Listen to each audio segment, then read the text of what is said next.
Psychology कही थाए जो पुरुष शारीरिक संपर्क बनाइबा समय स्त्री पूर्वर भांडरू पानी बाहरी जाई थाए तेबे सेमाने स्त्री नजर रे तलकू खसी जाइथांती किंतु सच्चा प्रेम करुथुबा स्त्री एही सब को ध्यान देई नथांती वो तांकु सम्मान भरा नजर रे देखि थांती। साइकोलोजी कही थाए जो महिला स्तन बड़ होइथाए तेबे सही महिला सहित शारीरिक संपर्क बनाइबा द्वारा पुरुष को सबुठारु अधिक मजा आसी थाए। साइकोलोजी कही थाए जो पुरुषों द्वारा कौन स्त्री को करिबार सबुठारु अधिक मजा मिली थाए तेबे सही स्त्री सही पुरुषों सहित बारंबार मिसिबार इच्छा रखी थाए।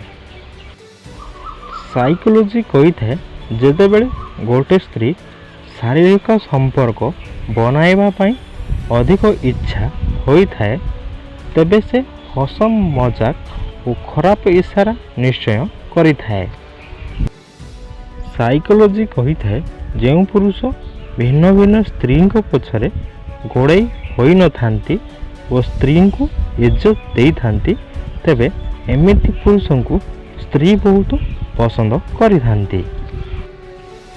साइकोलोजी कही थाए आजिकाली अधिकांश पुओ झियो माने एथिपाई भल पाउछंती कि जेमिति से दुहे परस्पर मध्यरे शारीरिक संपर्क बनाई पारिबे।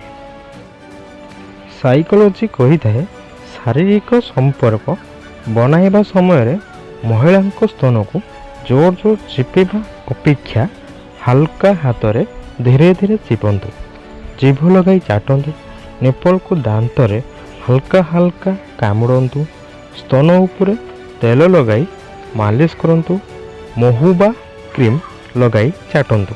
यह द्वारा महिला पूरा पूरी संतुष्ट हो जिवे। साइकोलोजी कही थाए जेतेबेले मन भरी जाई थाए तेबे सबुठारु भल भी बेकार लागिबाकू लागे। साइकोलोजी कही थाए एठारे केही काहार उपकार को मने रखती नहीं, समस्त को बास निजर स्वार्थर चिंता रही थाए। साइकोलोजी कही थाए जीवन रे एते व्यस्त हो जातु कि पस्तेबा दुख घृणा डर पाई भी न बंचु।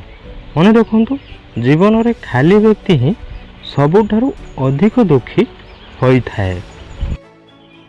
साइकोलोजी कही थाए कौन व्यक्ति सबु बेले व्यस्त रही न थांती तेबे यह केवल सही कथा उपरे निर्भर करि थाए कि से आपन को केते महत्व देउछंती।